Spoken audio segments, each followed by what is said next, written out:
Siyempre, basketball, pagod kayo eh. Tapos tumakbo pa kayo. Ganyan kayo, no? Ngayon, lumabas sa gate nila.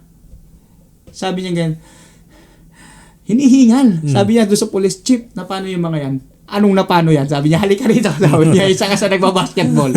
Lumabas, na hinihingal. Halatang galing sa basketball, halatang galing sa takbo. Ayan, isa din siya sa nagpapasahan na walang bola.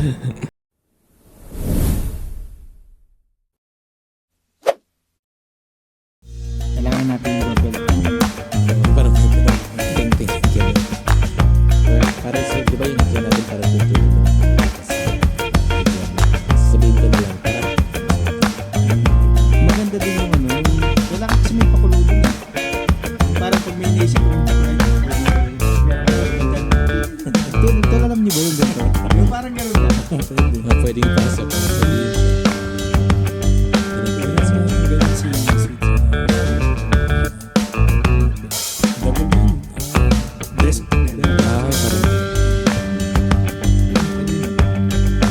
Yes, guys. Welcome to Petox Podcast. Petiks at kwentuhan. Akin yun. Mali. Take 2. Ano ba yung ulit yung Petiks at Tawanan. tawanan. Petiks at tawanan. sa akin yan ah. Kape. Okay. Okay. Take 2. Welcome to Petox Podcast. Petiks at tawanan. Kape at kwentuhan with Rage. Box. and Cavs. Ayan. Welcome sa Smooth, ating... Welcome dito sa ating Second episode episode. 2. Di ba? Nag-enjoy ba kayo doon sa ano natin? Pilot episode. Oo Siyempre. naman. Di ba? Ang dami Number nating napag-usapan nun. Alam mo yung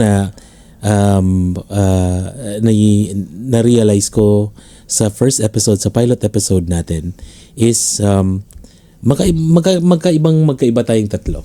Like pag may like yung nagbato ka ng isang topic, iba yung idea mo, iba yung sa kanya, iba yung sa akin, which is actually good dahil yun naman talaga yung purpose. Oo, tama. Para nakikita natin yung point of view ng bawat isa sa atin. Yes, ng Diba? bawat isa. Hindi Kasi yung kung pare-pareho tayo ng mga opinion, boring. Boring. Parang Boring. ang boring. Parang gano'n naman talaga lahat eh. Sabi nga nila, di ba, sa mga magkakaibigan, magkakaiba talaga ang ugali, pero nagkakasundo sa isang bagay lang. Oo. Yun tayo, nagkakasundo tayo sa kwentuhan. Sabi nga nila, opposite attracts. Tsaka sa kape. At sa kape. Kape. Anong kape? Cheers. Anong kape natin? 3-in-1 pa rin ang kape namin. Yeah, huwag Ayan. natin naalisin si 3-in-1. Wala pa rin kaming sponsors. Kung may gustong mag-sponsor dyan, Oo. Tumatanggap rin po kami ng sponsorship kahit mga coffee shop. Huwag kayo magparinig, baka mamaya mayroong mag-ganun. Ay, oo nga. sorry. Nakakahiya naman. Baka may magpadala ng Baka kape. bigla mo yung mag-comment dyan, no? Give me yung ano, sabi niya na. Baka biglang may tumawag sa contact number natin at Yes.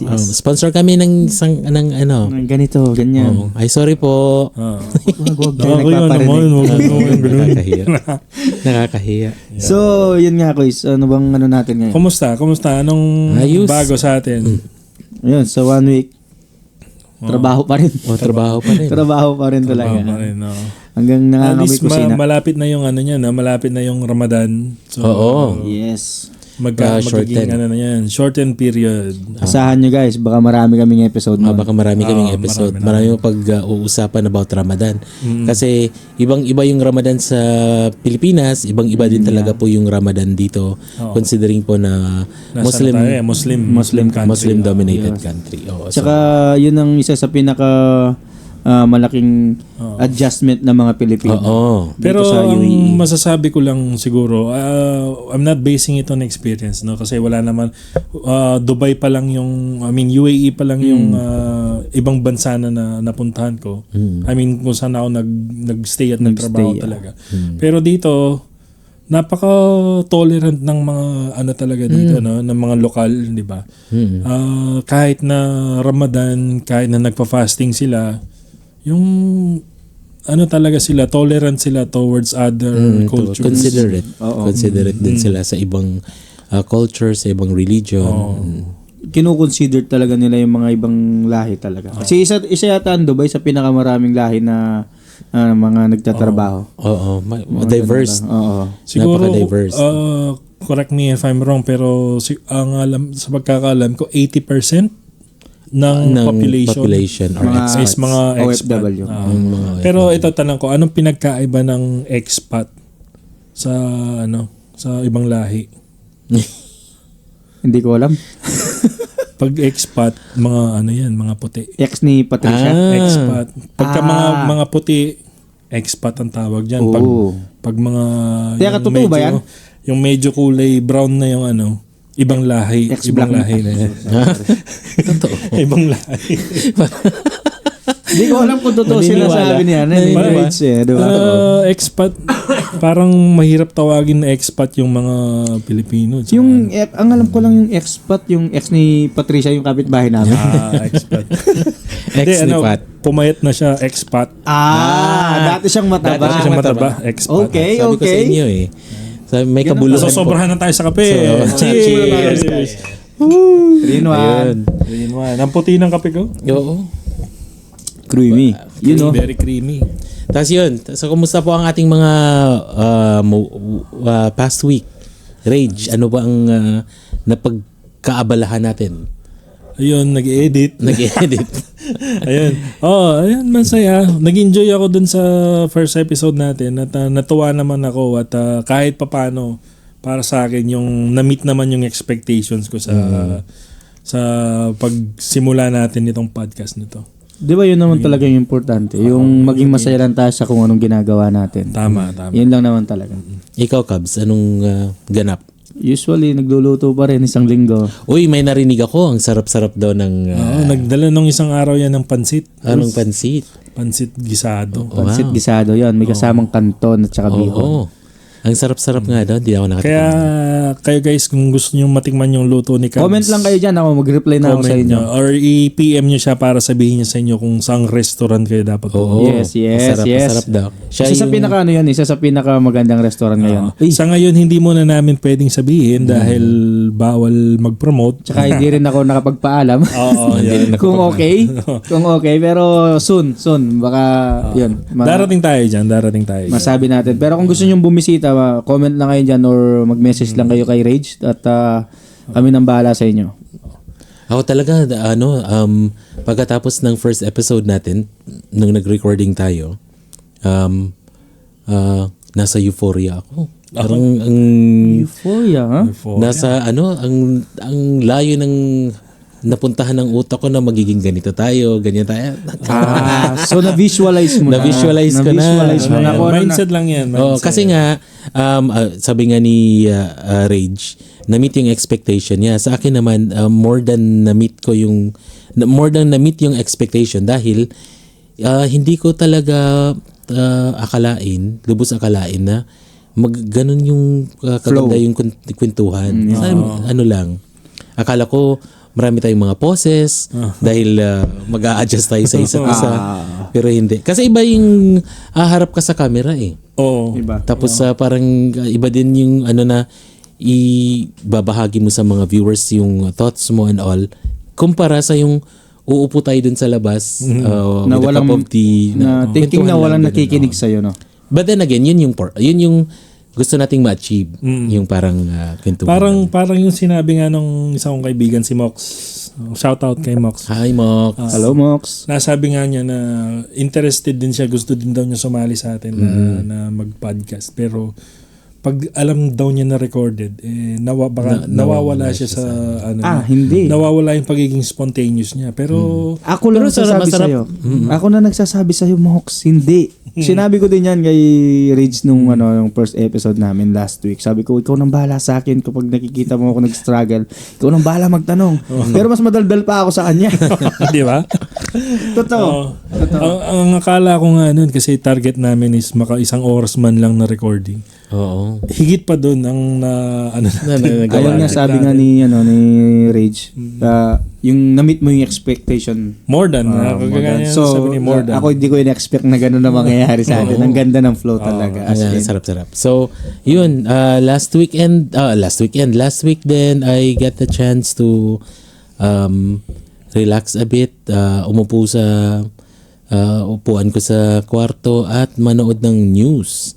Yun nga sa medyo May bad news na naman tayo. devastating yung mga nangyayari sa Pilipinas ngayon, ano? Oo. Mga Hindi lang sa Pilipinas, pati sa mga sa nabasa ko sa news, particularly sa West India.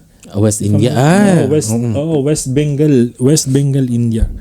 May by the way, ito may i-introduce pala kami na ano ngayon before natin sabihin yung balita na yun.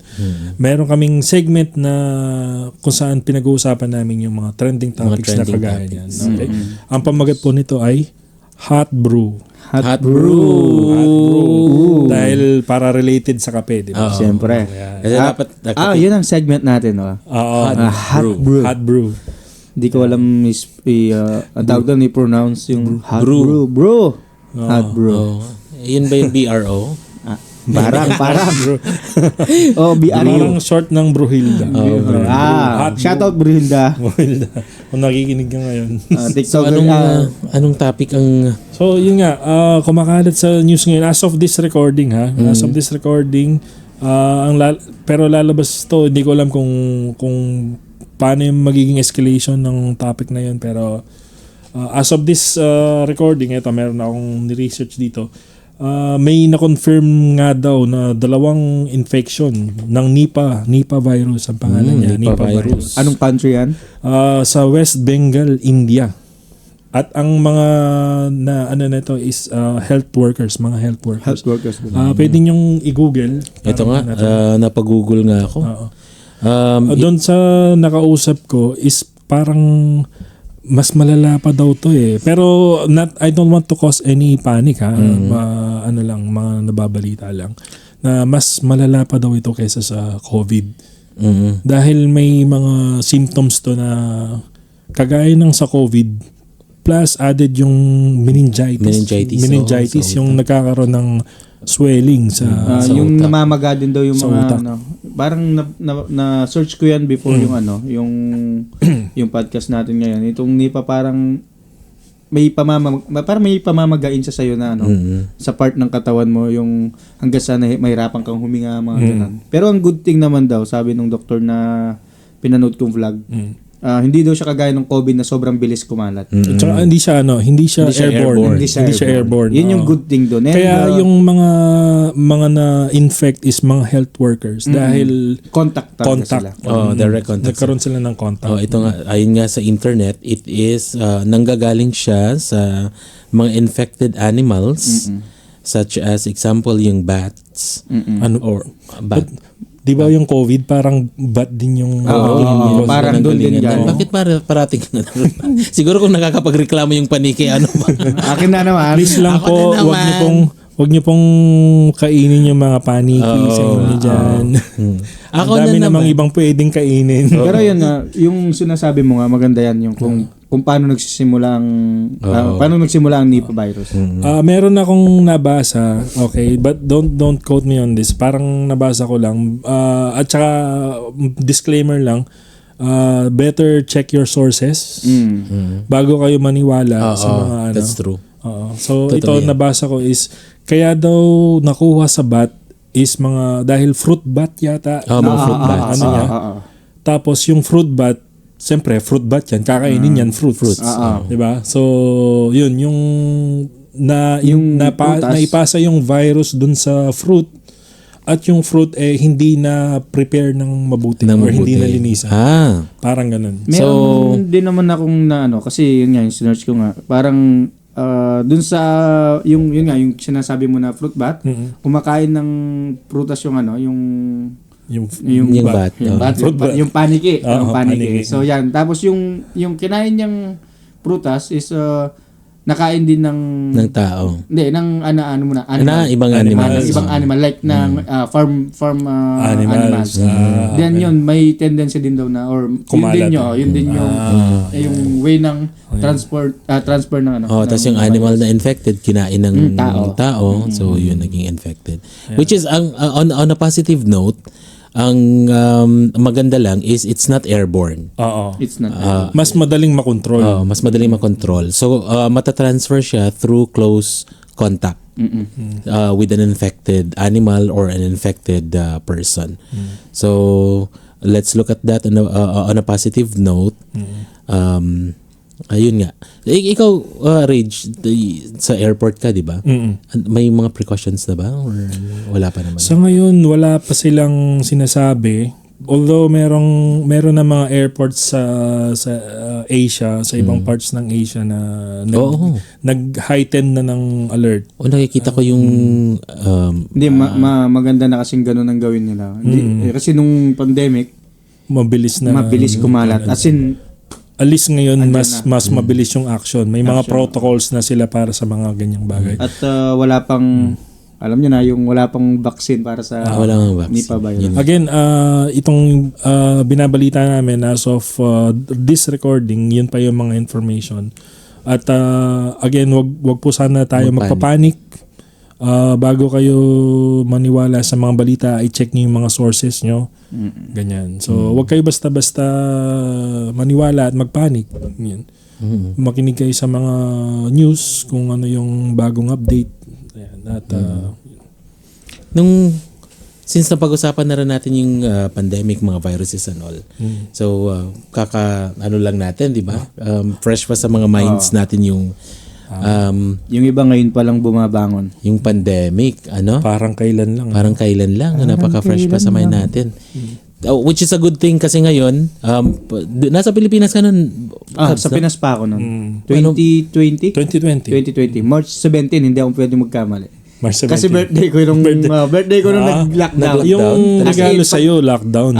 Pag March 16 ng birthday ko, pag hatid ko sa mga bisita ko, nagbabarikada na yung mga barangay tanod. Ay, talaga? Oo, totoo. March 17 yan, kaya hindi pwede makalimutan. March 2020. March 17, 2020. Pero may virus na nun. Hindi pa lang meron na sa Pilipinas. Actually, marami na. Marami nang na-report na, no? FAR. F kasi yun, hindi P. Sorry, ang hirap talaga mag-English, kaya gusto ko mag-Tagalog.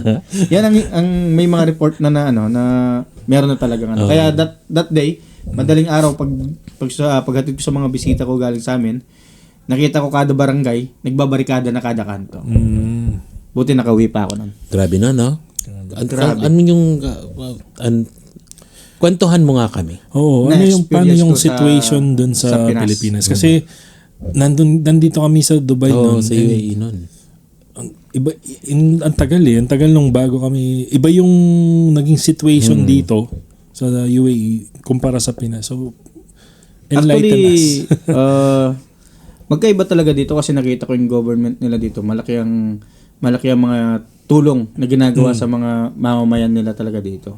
Unlike sa atin, may tumutulong pero syempre, alam mo na, ayoko nang ikwentong malawakan. So, yung nangyari nung March 17, 2020, nung unang lockdown, okay pa. Parang chill pa kami kasi ang ginagawa ng mga local government nun, parang kaya sila nagbarikada kada border ng mga municipality or mga para makontrol yung pagpasok ng mga tao. So, 1 week, 2 weeks hanggang isang buwan, okay pa. Okay pa yung lockdown. Kasi medyo meron pang mga stock ng mga tao. Supply. May supply pa. Tapos medyo nakakalabas-labas pa ng konti. Wala pang masyadong higpit kasi hindi pa talaga as in yung matataas yung bakod, lalagyan ng yero. Talaga walang lulusutan. Pero ang pinaka mahirap talaga na nangyari nung around 2 months to 3 months na. Yung lockdown. ECQ. Ilang buwan umabot yung lockdown sa inyo? I think yung ECQ umabot ng 3 buwan. 3 buwan. Since March. Bago sila nag 3 or 4 na buwan. Afat? F ano bang kasi meron yun, sa hindi F? fee. Sorry. 4 kasi 4. 4. Yan, mga 3 hanggang 4 na buwan siguro bago nag-GCQ. Akala namin ang GCQ, akala namin okay na yung medyo malaya na. ECQ? Extended? Enhanced. Di ba diaper yun? Ewan ko ba? Nakalimutan ECQ ko. diaper? Ay, oo na kasing alalahan. EQ yun. EQ. So yun nga, yung mga 4 months bago sila nagbaba ng GCQ. Ang GCQ akala namin magiging okay na. Ang GCQ pala, parang pinababa lang siya ng level ng ECQ. Parang siguro medyo nagluwag ng konti. Naglight lang ng konti pero kailangan mo pa rin sumunod sa mga protocol ng local government. medyo, alam mo na, matigas ang ulo natin nung araw. Kahit naman ngayon, matigas ang ulo. Ang ginagawa ko para makalabas ako sa barikada o sa barikada ng sa patrol. Meron silang mga parang tanod na sa gate. Yan. Ang ginagawa ko nun, Boss Rage, meron ako naka-ready na Kasi yung partner ko, pinupuntahan ko talaga yon. Hindi pwedeng hindi kami magkita. Namimiss ko siya eh. Magkahiwalay pa. Magkahiwalay pa. Gusto kami magkasama. Okay. Girlfriend, boyfriend pa lang kami nun. Ang ginagawa ko, may mga nakapack na ako dyan. Kape, hopya, sa isang paka, saging, tsaka biskwit. Kung ilang checkpoint ang dadaanan ko, yun yung dala ko. Yun yung dala ko. Nabigyan mo sila ng nanunuhol. Totoo talaga yan. Kada lalabas ako ng barangay namin, abot ako, sir, pakiabot kay Chief. Paano ipabalik? Ay, kilala na yung sasakyan ko. Okay. Kilala na yung kotse ko noon eh. Akala ko magbibigay ka pa pabalik. Hindi na. Gaganon na lang ako noon. Pero, ayun nga, hanggang sa nahuli ako ng, hindi tanod, hindi official yung nakahuli sa akin. Yung isang kabarangay ko. Nakita ko na wala akong ibinigay na quarantine pass. May quarantine pass kasi tinatawag doon. Yun lang yung araw at oras na pwede kang lumabas ng barangay nyo. Okay. So, kada barangay, merong mga... Saan kinukuha yun? Sa barangay din. Sa barangay. Issue ng local government. Parang pagkakaalam ko sa isang bahay, parang merong isang taong Isa lang. pwedeng lumabas. Isa. Para mamalengke, gano'n. Sa isang bahay? Sa isang pamilya. Sa Yun isang ang pamilya. Correct niyo po kami sa comment section kung mali yung mga namin. Yun. So, hindi araw ng labas namin, may nakatambay doon na Yung yung parang volunteer. Kasi uso ang volunteer noon na ng mga task force, sabi nila volunteer. Nakita ako niya ng isang kabarangay namin. Hindi mo kasi binigyan ng kape. Hindi siguro nakatikim ng kape yun. Yun nga, so tinuro niya yung sasakyan ko, palabas na ako. Pero patay mali siya ako dahil hindi ko siya naririnig, tinatawag niya ako. So labas ako, hindi niya na ako inabol. Pero yung pagbalik, doon ako na Doon ka nahuli. baka mamaya sabi ko maalala niya yung sasakyan. At least wala naman din. Ika nga nila, minarkahan ka na. Oo. Anong mangyayari pagka halimbawa nahuli ka? Parang paparusahan ka. Hindi ko pa kasi naranasan na naparusahan doon nung... Parusahan? So nung nahuli ka nun, wala lang Wala lang. Kasi barangay lang naman siya eh. Barangay volunteer siya. Pero hindi ko siya nilalang pala, sorry. Malaki ang utang na loob din namin sa kanila. Kasi sila yung nagpanatili ng kaayusan nung araw ng pandemic. Nung panahon ng pandemic. So, pag nahuli ako nun, pagsasabihan lang ako.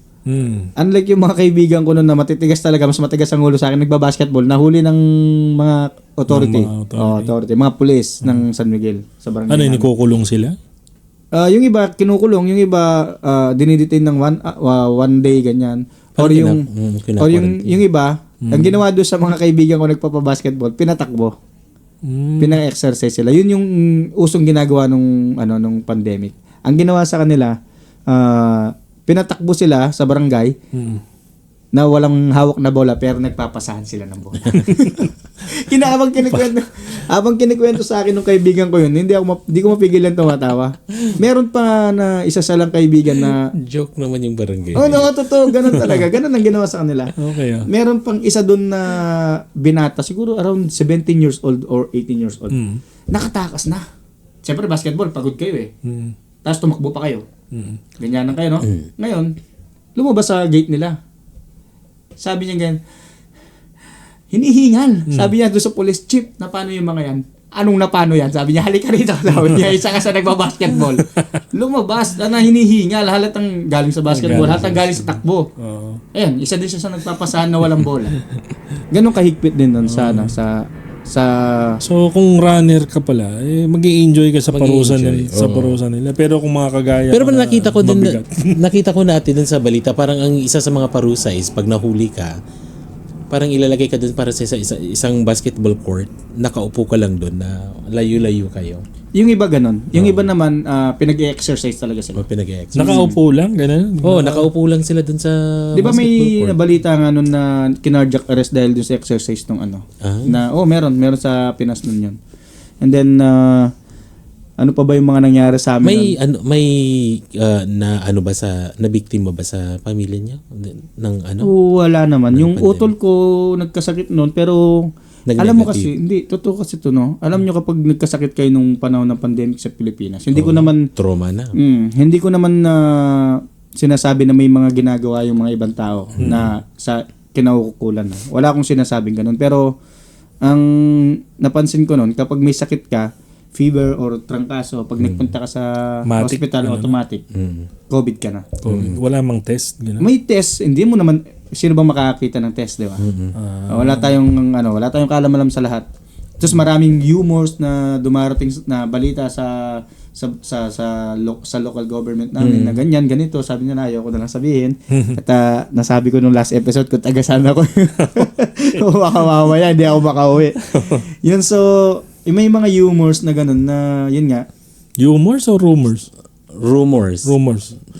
Humors ka mo eh. Humors ka katawan na. Ting! Ganun yun Sorry guys. So yun nga, may mga rumors na may mga urban legend na mga sinasabi nga nila na parang ginagawa-gawa na lang yung Parang negosyo. kasi ang sabi daw nila, kada ulo daw na sa hospital na ganito, ganyan, meron daw silang makukuhang budget. Parang ganun ba? Daw. Allegedly? Ay, tama ba? Allegedly. Yan, gano'n. Allegedly. Grabe siguro ang trauma ng, naiisip ko lang, Rage, no? Ang trauma ng isang tao kung halimbawa, ikaw yung unang magpa-positive sa barangay niya, no? Kasi ako personally, barkada ko po ang, hindi siya nag-positive, pero siya yung unang nagkasakit sa town namin. Yung town kasi namin, Rage Cubs, isolated siya. Although it's a progressive town, magandang town siya, progressive, maraming establishment. Kaso, isolated in a point na kailangan mo siyang pasukin. Malayo. Para mapunta. Like, hindi tulad ng ibang town na along the highway. Kami yung sinasabi nilang poblasyon. Pabukid. Yung papasukin mo talaga siya. So, itong isang kaibigan ko, hindi ko napapangalanan. This is a true story po talaga. Hindi ko napapangalanan. Nagtatrabaho siya sa barko. At tapos umuwi sa Pilipinas during the pandemic. Wala pang lockdown nun. During the pandemic. Tapos dumating siya amin sa Kantilan. Wala pang quarantine din noon ng time na yon. Tapos after 5 days nang dumating siya dun sa amin, nagkatrangkaso siya. COVID, sabi nila, COVID. Alam mo, dahil sa kanya nag-lockdown ang buong taon namin dahil sa kanya yung trauma. Pero pero pinakamahirap na naging kalaban talaga ng mga mamamayang Pilipino nung araw, nung panahon ng pandemic. Ito hindi ko maalis, ito talaga pinaka number 1, yung diskriminasyon. Naaalala mo ba magkano ang presyo ng face mask nun? Oo, grabe, pati yung face shield. Hindi na, sabi ko paano airborne May mga nag-hoard, di ba? Nag-hoard. Ito hindi ko alam paano nagkaano yung face shield. Ito, sorry. Ito ang face shield. Airborne tayo. Yung hangin pupunta sa ilalim. Nalalang Sakay ka ng jeep, yung hangin pupunta sa ilalim. Di ba? Hindi ko alam. Kasi ang pinoprotektan daw noon, yung spit ng saliva. Kaso airborne nga tayo. Oo nga din. Asan yung doon, di ba? Ngayon mo marirealize na kailangan mong bumili nun. Dapat may mask. Yun. May mask ka pa rin at the same time yung Oo. yung face Kasi kung wala ka ng isa dyan, hindi ka papapasukin kahit anong establishmento sa Pilipinas nun. Isa yun sa pinaka paano kung pharmacy bibili ka ng hindi ka papapasok? Hindi talaga. Kailangan Pag walang face shield. Yun dapat face mask. actually yun dapat talaga ang ginawa ng government nun. Hindi nila pinayagan na magbenta ng ganung kamahal na produkto. Dapat sila yung nag-provide para sa mga mamamayan nila. Yun yung pinaka nakita kong the best way dapat May time dati na parang may ibang mga businesses na nag-hoard na mga ganyan, diba? Tapos binenta nila ng mahal. As in talaga. Yung nanamantala pa sila sa... Makikita mo pa yung factory nila noon na nag-link yung video ng isang factory na Chinese na Chinese national na habang gumagawa sila ng face mask, yung face mask na ginagawa nila sa sahig lang dumidiretso.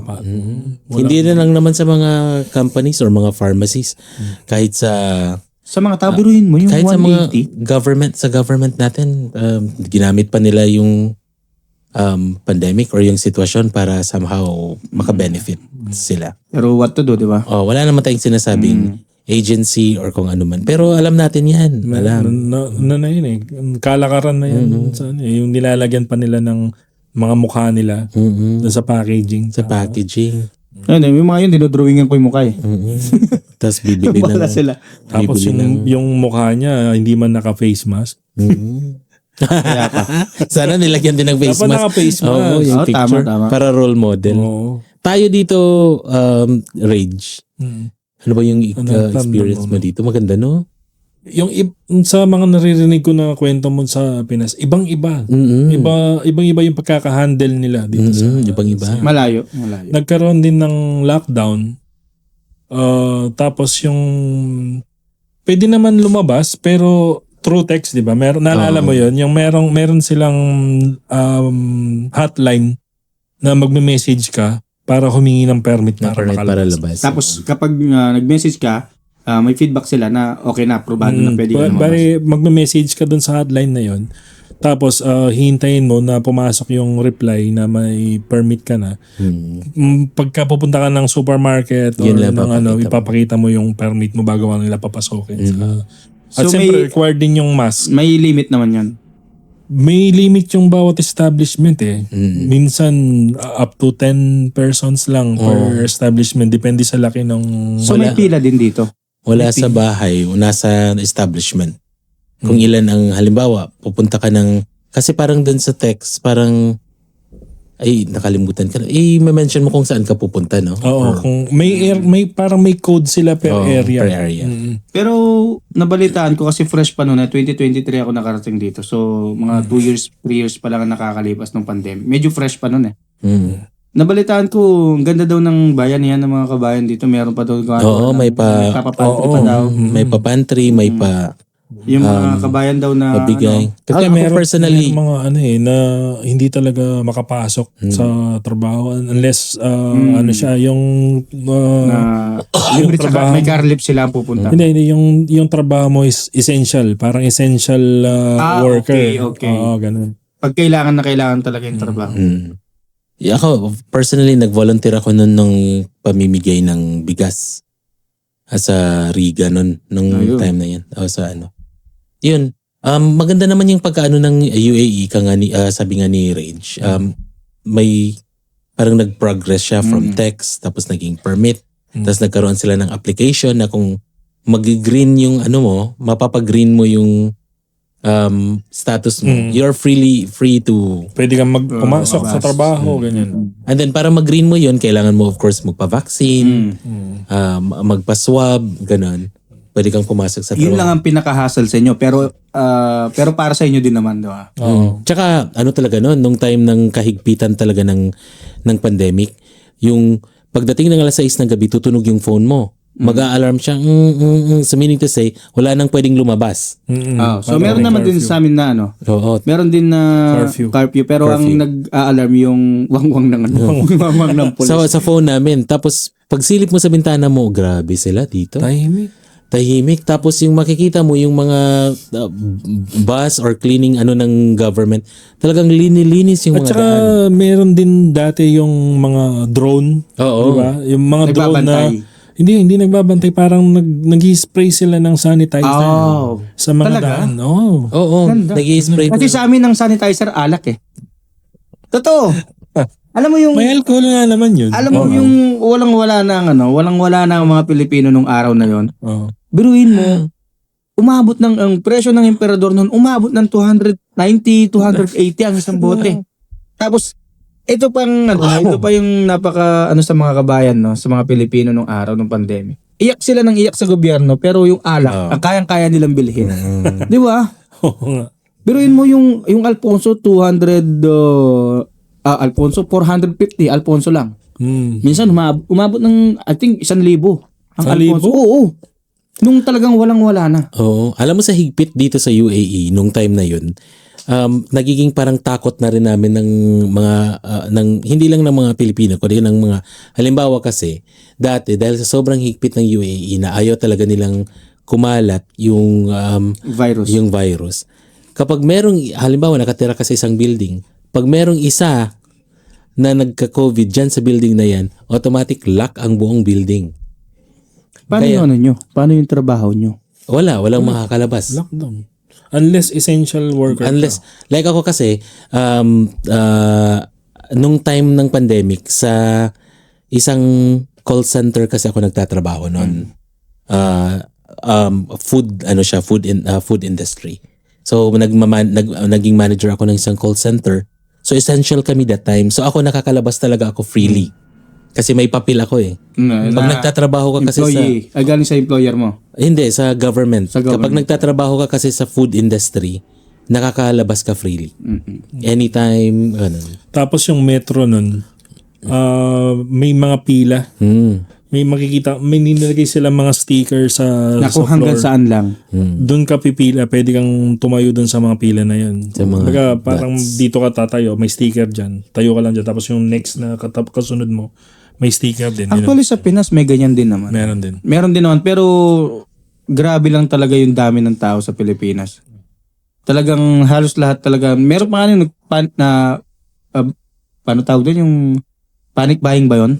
Oo, nagpanic Yung as in wala ka na mabibili na sa isang department store na kung anong kailangan mo. Talagang panic buying talaga sila. Sa akin lang, personal opinion ko lang to, no? Basing on sa na-share mong experience sa Pilipinas at sa mga naranasan namin dito sa UAE. Malaki talagang malaking factor ang gobyerno. Oh, talaga. Kasi dito, hindi namin nagagawa yung mga tulad yung sinabi mo kanina, nakakalabas ka dahil nagbigay ka lang ng ano. Dito hindi namin nagagawa kasi napakaano ng pangil ng gobyerno dito na kapag nahuli ka, pag sinabi nilang walang lalabas ng ganito, wala talagang makakalabas dahil dahil nga sa pangil sa strikto ng gobyerno, ayaw ng mga taong sumuway. Oo, yun yung kahit naman hindi lang naman sa pandemic eh. Kahit ngayon. Kahit Actually, normal na talagang sumusunod sila sa batas. Nung unang uwi ko sa Pinas, naidala ko yung takot din sa gobyerno na na sa simpleng bagay lang, sa simpleng law, ng isang lugar, sinusunod ko. Talaga as in. Hindi mo man matatawag na takot eh. Parang more on Respect na lang. Respect sa dahil yung mga pinapatupad nilang batas, mga pinana ng batas kung iisipin mo is para rin naman sa'yo. So, pinapakita nila na kung ano yung benefit para sa'yo. Kaya, pag sinunod mo yung nila, ikaw din makikinabang. Tsaka nakikita mo rin talaga yung mga ginagawa ng gobyerno in terms of infrastructure, transportation, livelihood ng mga citizen, ganun. Kaya, in return, parang sabi nga kanina ni Cubs, nadadala niya yung mga bagay-bagay na ginagawa niya dito sa UAE. Naging law-abiding citizen ako dito. Yun, simple lang. Ito, napakasimple po mga viewers, listeners. Dito sa UAE, hindi ka pwedeng basta-basta magtapon ng basura kahit saan. Hindi ka pwedeng dumura kahit saan. Oo, itatapon mo talaga. Which is, nadadala namin yan na attitude, like si Rage, ako, kahit si Cubs, na matatagal na dito sa UAE, nadadala namin sa Pilipinas. Totoo. Dati nung mga high school pa kami, college, parang wala ka, hindi naman sinasadya, pero out of your conscience or consciousness, nakakatapon ka ng mga bagay-bagay kahit saan. Nung naranasan namin dito, na stricto, hindi natuto ka kung paano maging disiplinado sa... Alam mo ba yung binubulsa ko yung tissue? Yung tissue. Binubulsa ko yung tissue. Kaya pag naglalaba ako, minsan may mga puti-puti yung damit ko. Yung tissue nandun pa sa Yung simpleng Cubs, yung simpleng plastic. Ng candy. Dati, nung tapon na yun. kakain tayong candy. Tapon. Ako binubulsa ko ibubulsa talaga. natin kasi yun na yung parang naging practice natin. No? Yun nga yung mahirap sa mga Pilipino, Hindi ko naman nilalahat. Pero yung mga Pilipino, ang tigas ng ulo sa bansa, sarili natin bansa. Pero pag nagpunta sa ibang bansa... Bakit nagagawa natin dito? Hindi natin kayang gawin na... Hindi natin kayang gawin sa atin. Sa sarili natin bansa. Tama. So yun. Ang bigat ng... break. Balik tayo. Break muna. Magre-refill lang po ako ng kape. Ubus na.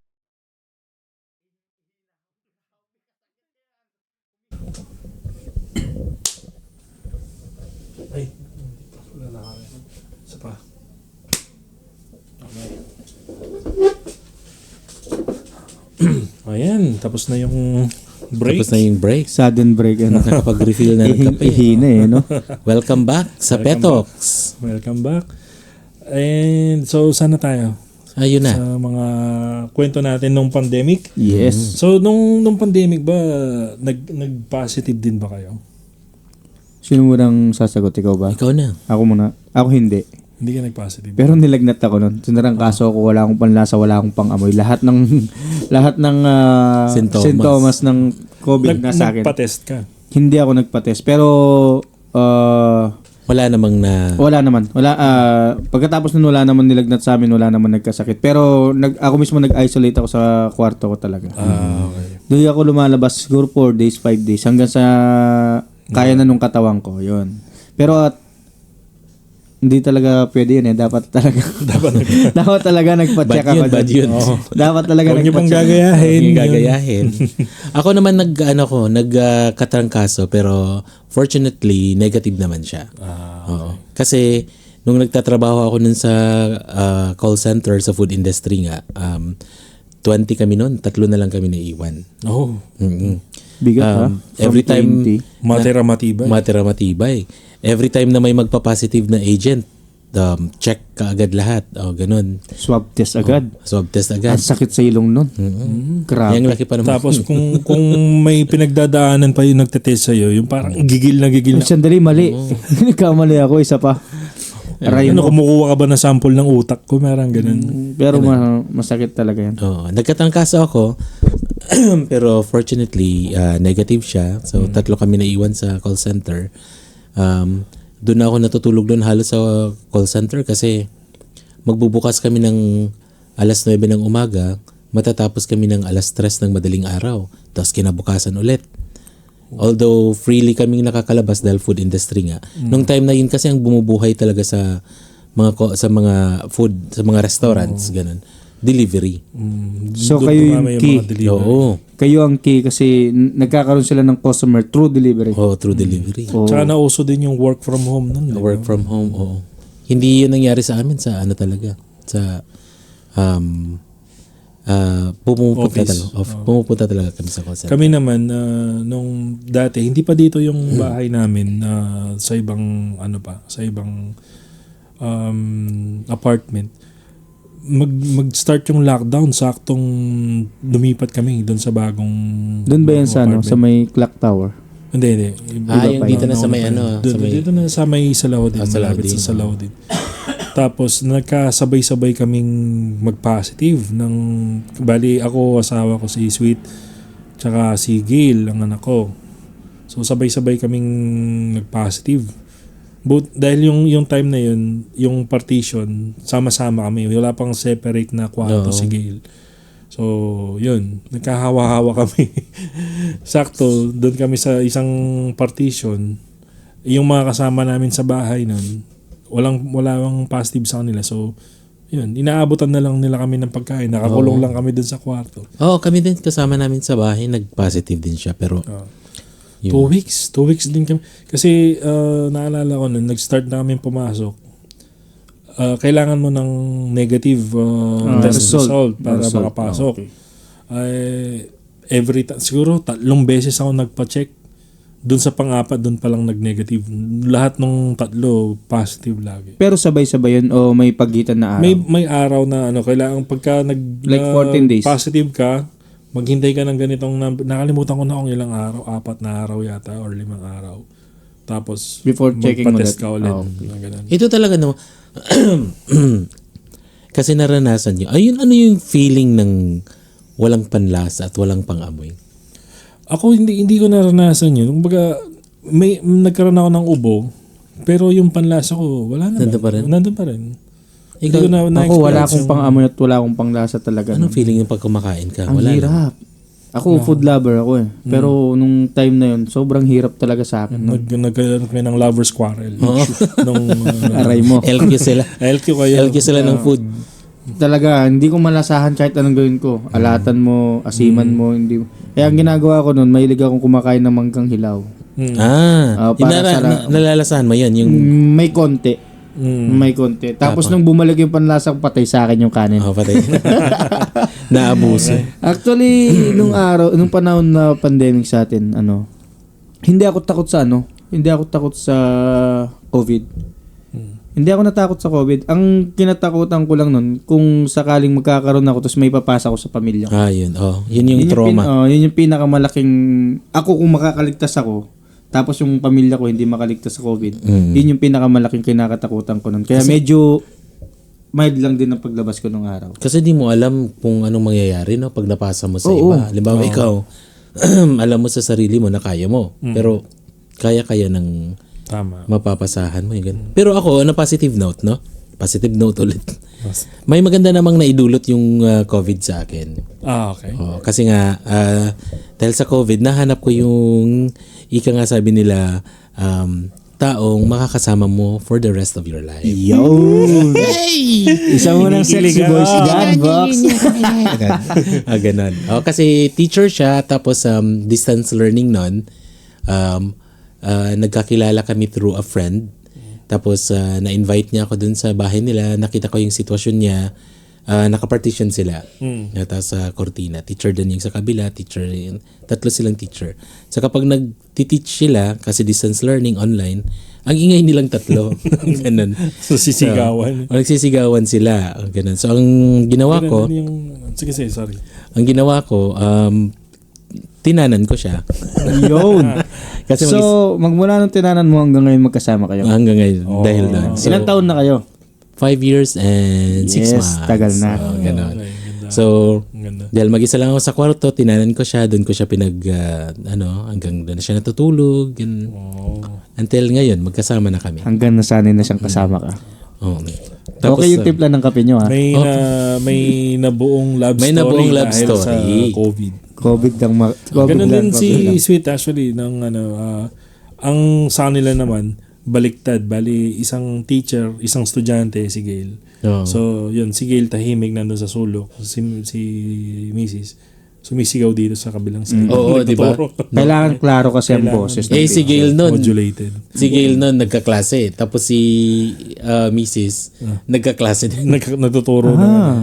Okay, meron din akong kwento dyan sa online class na yan. Actually, pandemic days, third year college ako. Nung nag-hit yung lockdown sa Pilipinas. So, nag-record din. Ahead lang pala ako ng 1 year sa'yo. Yes. Bata pa tayo. So, nag-record ng online class yung namin, yung eskwelahan namin. So, yun, nagkaroon ako ng experience sa online class. Sabihin ko ba? Doon sa teacher ko. Tinutulugan lang po kita, naka-off cam lang ako. Pero particular ako subject na talaga tinulugan ko talaga. Hindi ko alam kung bakit. Hindi ba naka-on yung naka-mute at saka naka-off camera ko. Ngayon, tawag yung teacher ko hanggang sa parang na-realize ko may tumatawag sa akin na yun, naalala ko nag-online class pala kami. Pero pasado naman ako sa kanya. Lahat naman ng exam na ipas ako. Importante naman pag nakakasagot sa yun. Diyan ako active. Sa mga, alam mo naman, di ba, pag education, active tayo dyan. So yun po ang aming mga personal na experiences since napag-usapan natin yung recent na balita ngayon about the Nipah virus. Hopefully naman cross fingers and we're praying hindi mag-spread hindi maging kasing lala hindi pa tayo handa sa susunod na pandemya. Pero personally ikaw Rage, do you think magiging katulad siya ng Ako para sa akin naging malaking tulong yung pandemic para experience. Para maging prepared yung mga government na mag-handle sa mga ganyan. So kagaya niyan, may protocols na sila. Hindi na yan sa tingin ko hindi na yan naaabot sa ganung level. To the point na kagaya na sa COVID. Dahil may mga protocols na sila na sinusundan. Tsaka like I said nung kanina, na hindi naman siya ganun talaga na mag-spread. Hindi siya airborne, kailangan contact lang. Kailangan makain mo yung yung isang animal farm na farm animal na infected ng ng Nipah. At saka lang din, i-reiterate ko lang ulit yung sinabi ko kanina na wag tayong basta-basta maniniwala sa mga nababasa natin na make sure na yung source natin is reliable, ganun. At para hindi mag-cause ng panic, ganun. Especially dito sa mga sa mga OFW. Kasi malalayo tayo sa pamilya natin. Para iwasan yung pag-aalala sa mga naiwan natin. Relax lang tayo, guys. Yes, yung pulot ko sa topic na to yun nga pag dahil nga transmitted siya through close contact, pwedeng matransmit siya sa prutas na kinain ng animal na infected. So kung bibili tayo ng mga prutas, ugaliin po nating hugasan ng maigi. Ganon. Hindi lang prutas, gulay, i-disinfect kung possibly. Tapos, iwasan na natin kumain ng mga exotic things. Batman, pakiusapan mo na yung mga alaga mo na huwag itapon saan huwag magkalat ng virus. Saan ba itinatapon katapos kumain? May basurahan naman. Yun nga. Diba? Pala, yung ating segment na alin ang pipiliin mo? Yun. Meron tayong magandang dito. Maging mayaman. Alin ang pipiliin? Yun ba? Every episode, itong alin ang pipiliin natin. Ayan. Para marinig naman natin yung opinion nyo. Tsaka ini-encourage ko din sila. Ulitin mo yung segment. Alin ang pipiliin mo? Dun, dun, dun, dun. Ding, ding, ding. Yun, tsaka ini-encourage namin yung mga viewers namin, our listeners na kung kami may mga pipiliin kami, sana naman po meron din kayong pipilian, and then comment post down kayo below. ng comment down below. At kung may mga kwento kayo na memorable na kwento na gusto nyong i-share sa amin tungkol sa pandemic, mga kwento din nyo, kagaya ng naikwento ni Box na sa pandemic pa niya nakilala ang kanyang love of his life. Love of my life. Yes. Ayan. So, ang ating alin ang pipiliin mo question for today? Mag 30 days lockdown ka pero unlimited coffee. 30 days lockdown, unlimited coffee, or walang lockdown forever pero bawal kang magkape. Hirap naman yan, Ray. For 1 year. Bawal kang magkape for 1 year. For 1 year? May chai naman. May karakti. Kasi sinong sasagot? I think Mag 30 days lockdown ka ulit pero unlimited kape forever, or wala nang lockdown forever pero bawal ka ng kape for 1 year? pipiliin ko siguro 1 year lang naman yun eh. Siguro pwede naman ako uminom ng juice muna, di ba? Pero sira ng aking kape. Kape. Cheers. Yun, pipiliin ko.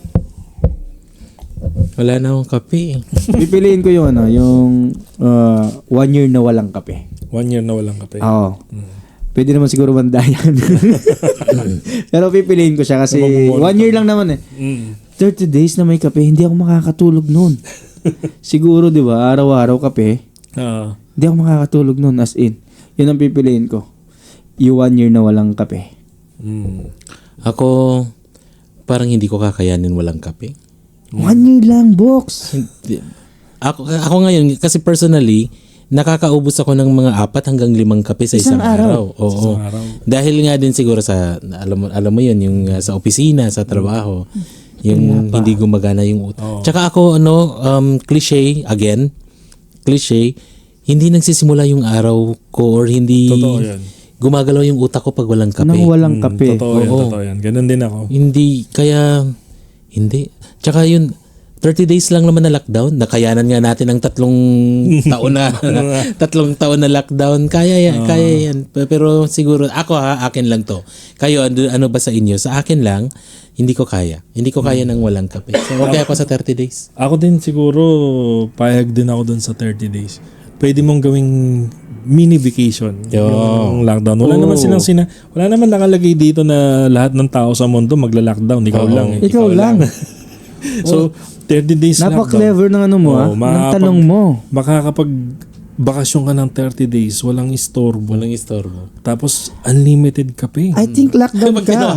Pag tinawagan ka, Akala ko lockdown ka. pag tinawagan ka ng opisina mo, ay sorry, lockdown ako. Oo, knockdown ako. Sandali, nakakape ako. Diyan ka lang. Naghahanap pa ako ng pwede kong i-isolated area. Mga ganon. Diba? So yun nga, may mga tao kasi talaga na yung hindi nila kaya ng walang kape. Kape. Mm. Pero kung kaya ko, O kasi may chai sa kanto. Oo. So yun.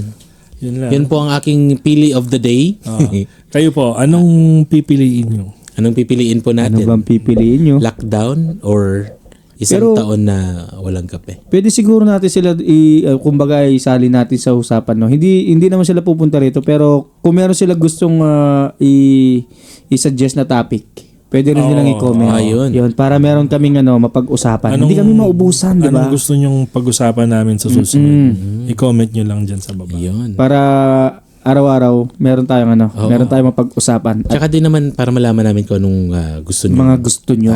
Isasali namin kayo dito. Oo. So once again po, pwede nyo kaming panoorin sa YouTube at kung gusto nyong background lang, nasa Spotify. Spotify. Yes. Ang sexy. May mga shoutout ba kayo dyan? Yes, ako naman siya. Shoutout ko ngayon kasi last episode hindi ko na shoutout ang aking butihing may bahay. Ayun. I love you. Diyan ka lang. Ingat ka lang dyan.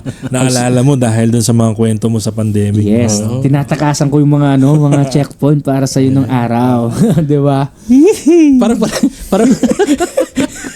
parang pare-pareha tayo ng mga nakalimutan ng pilot episode, no? Ako din sa aking butihing may bahay. Yeah. Oh yeah, chill ka lang dyan. Malapit na tayong Pwedeng yumaman. kalimutan sila pa. Yeah, kaya nga. Yan ako din. Pamilya ko, asawa ko. Hi. Mm-mm. Shoutout sa inyo at sa mga nakikinig. Sa lahat ng OFW na nakikinig sa amin. Oo. At sa mga lahat ng Pilipino na nakikinig sa amin. Kahit nasan pa kayo sa mundo. Yes. Mag-enjoy lang kayo. Yes. And once again sa ating mga soon to be sponsors, nandito lang po kami kaway-kaway. Sabi nga ng chef, pagalawin ang baso. Huwag kayo nagpaparinig. Yes. Cheers. Marvel ang baso ko ngayon. Wala na akong kape. Ako Ubus din, na. wala na. Wala nang laman yung tasa mo. Wala na. Kaya hindi na ako umiinom. Kaya pa. Siguro sa susunod na episode 3 baso na yan. Bili tayo ng mas malaking mug. Grabe. Baka malaking makatulog pa kaya tayo nun. Tapos meron nang nakasulat na petok. Uy. Diba? Tapos yung uniform. Baka naka-t-shirt na rin kami ng petok. Petox. Merch, darating yan. Ulitin mo nga yung intro natin. Welcome to Petox Podcast. Petiks at tawanan. Quiz. Ulitin mo. Tawanan yung akin, di ba? Tama. Welcome to Petox Podcast. Petiks at tawanan. Kape at kwentuhan with Rage. Box. at Cavs. Maraming salamat po sa Maraming Thank pagkikinig you for nyo. watching and listening and see you in the next Episode. Ay. Yee.